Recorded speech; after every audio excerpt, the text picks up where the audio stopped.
Welcome to the CXR channel, our premier podcast for talent acquisition and talent management. Listen in as the CXR community discusses a wide range of topics focused on attracting, engaging, and retaining the best talent. We're glad you're here.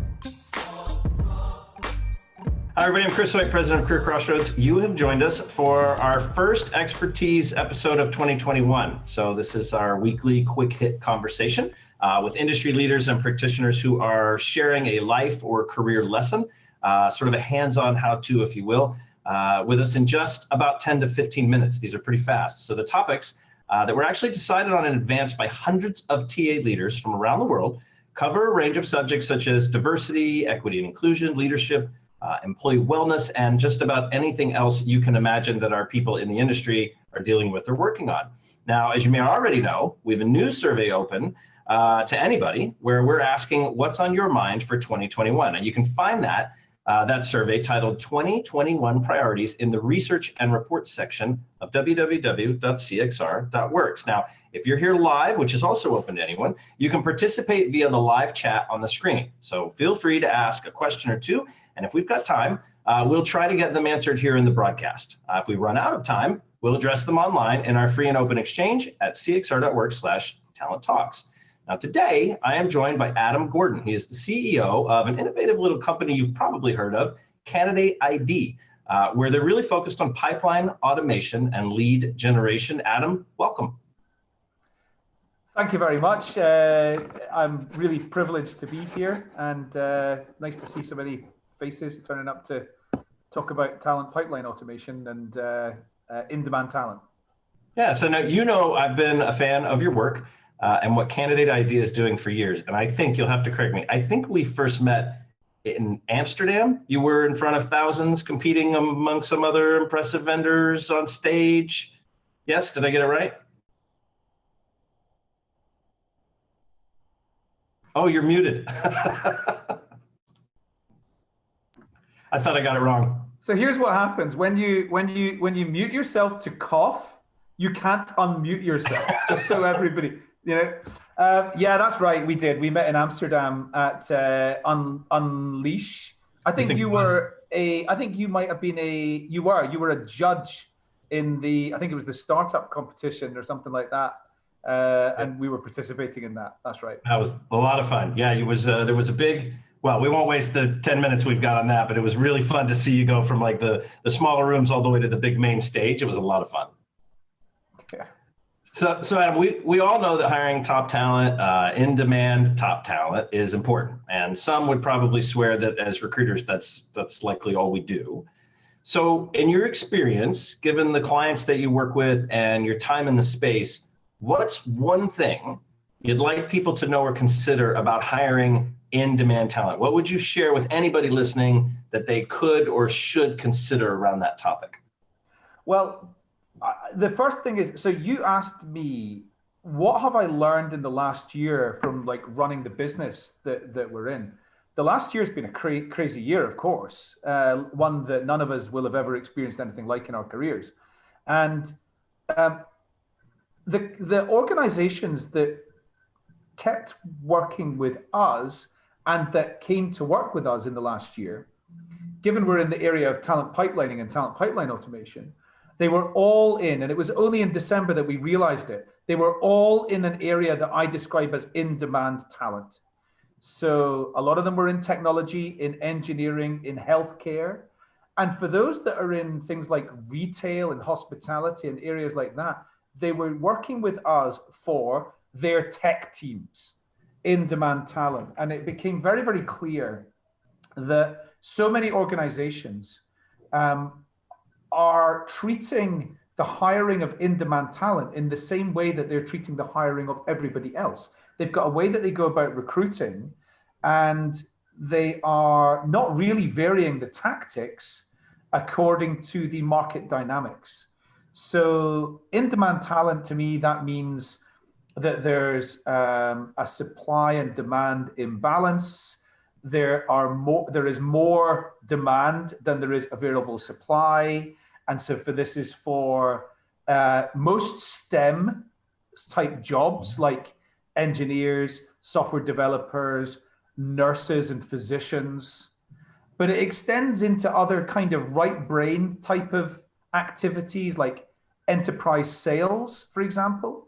So if there are more people trying to hire those individuals than there are people available and with those skills, then you've got an in-demand talent scenario and you need to take different tactics. So what you're saying, sorry, I just want to make sure we're on the same page. So what you're saying is, if my organization of recruiters is, God forbid, is a post and pray type of recruiting process, and suddenly we've got a brand new level of tech that we've got to hire, the company's expanding on, my recruiters are going to do the same thing they're doing for all the other jobs. That's what you're seeing, that they'll recruit very much the same, if not super close to the way they're doing everything else for those. I mean, if you don't believe people are doing that, go on to Indeed and take a look at the amount of adverts for data scientists that are out there. These people are not on Indeed. They're not even on LinkedIn. They're certainly not, pandemic or not, they're not walking around London and New York and San Francisco wearing a sandwich board saying, I'm available, come and hire me. I'm really desperate for a job. They don't care. They don't care about your job descriptions. They don't care about your employer branding. They don't care about your organization, probably. So what have we got to do to get their attention? This is where we start thinking about inbound marketing, and we start thinking about thought leadership, and we start thinking about nurturing people. What is it they actually care about? Because it's not your company or the jobs that you're hiring for yet. We've got to think about generating their attention in different ways. And this is when we need to start thinking about what are those different ways that we can capture their attention. And I can tell you what they are because I've got data that shows it. It's helping them with their career, helping them with skills they need to develop, helping them with insights that will help them do their jobs better.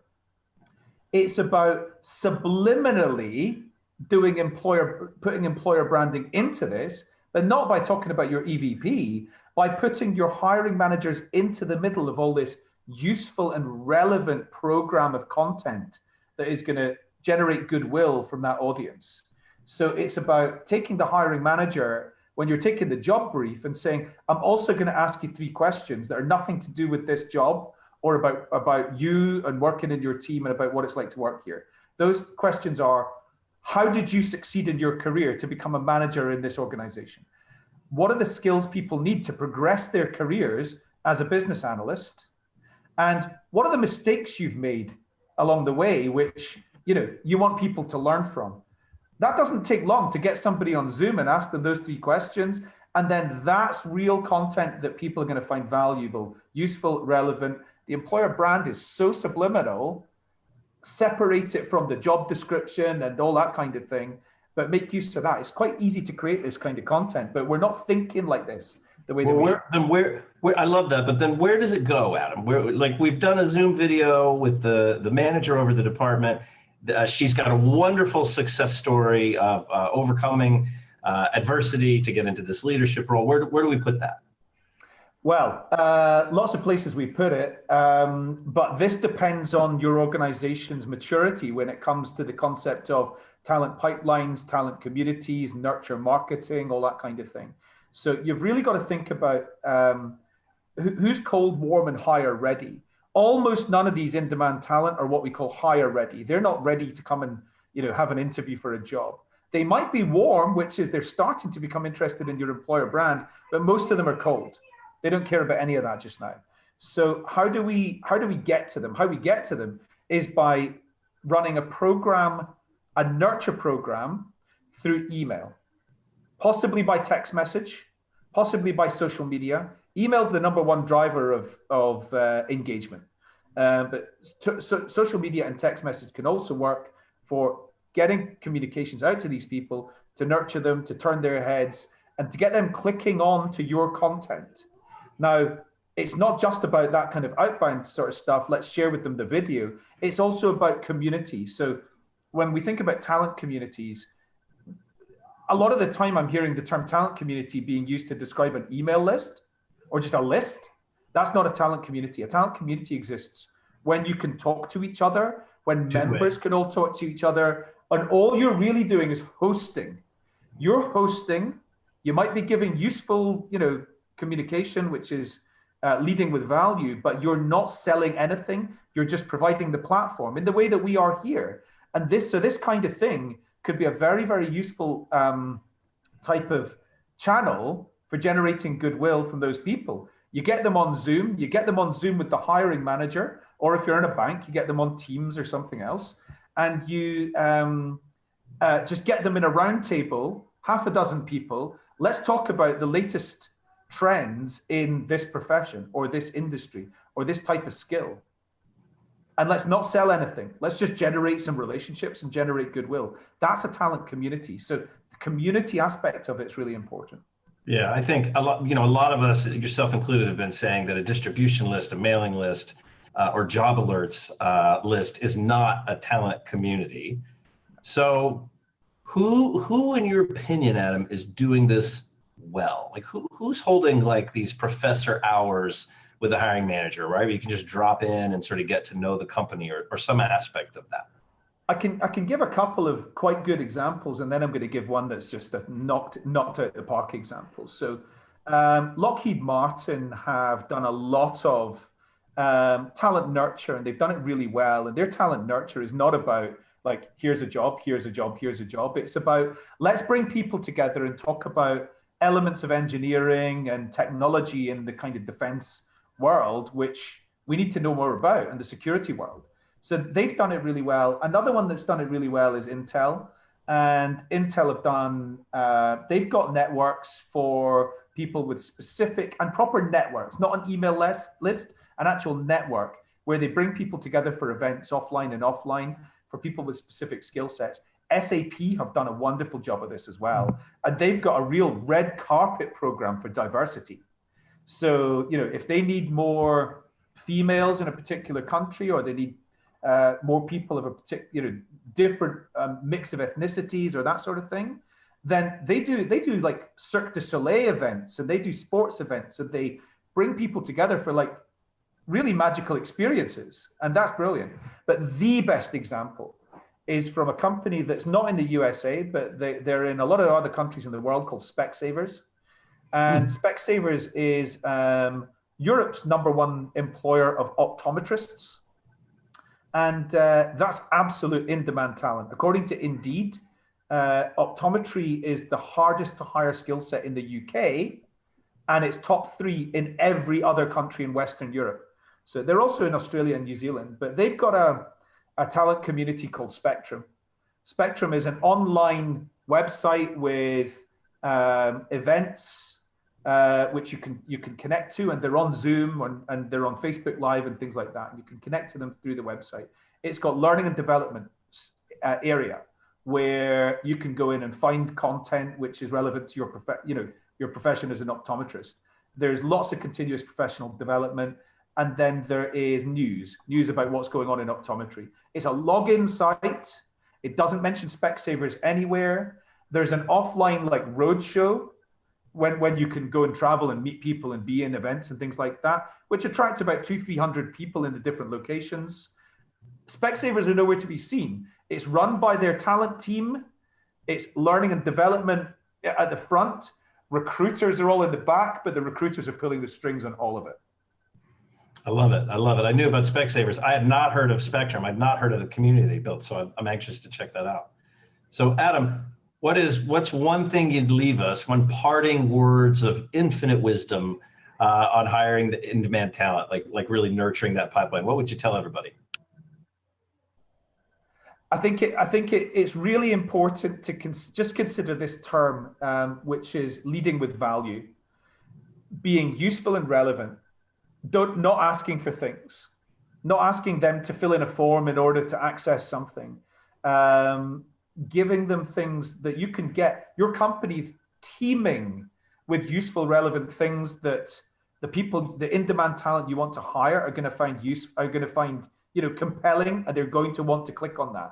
You want them clicking on that in advance of getting to your job descriptions and like the call to action being come and work for us. Because if they're not clicking on that, then you're starting the relationship from absolutely cold at the point that they do get to that point where they're ready for a job. So you've got to nurture them way before they're ready for a job move, because they may never be ready for a job move. So you got to turn their heads in a different way. I love it. I am going to steal the phrase leading with value shamelessly, probably for the next month. I think I can get some miles out of that. Adam, as always, love catching up with you. Really appreciate you giving listeners and viewers your time today. Thanks. It's been a real privilege. Thanks so much for having me. You bet. To those that are still on the line, thanks for hanging with us for this episode. Be sure to join us next week. We're going to have Jim D'Amico, who is the global talent leader at Celanese. Fantastic guy. He's also the board president of ATAP. That's the Association for Talent Acquisition Professionals, where he's going to share why and how we should be celebrating how we all just fell into talent acquisition, which is probably surprisingly true for all of us. It should be a fun one. So if you haven't already, be sure you subscribe to the show just about anywhere you listen to your own podcast. And until then, we'll see everybody online at cxr.work/talent talks. Thanks for listening to the CXR channel. Please subscribe to CXR on your favorite podcast resource and leave us a review while you're at it. Learn more about CXR at our website, cxr.works, facebook.com and twitter.com/careercrossroads, and on Instagram at careerxroads. We'll catch you next time.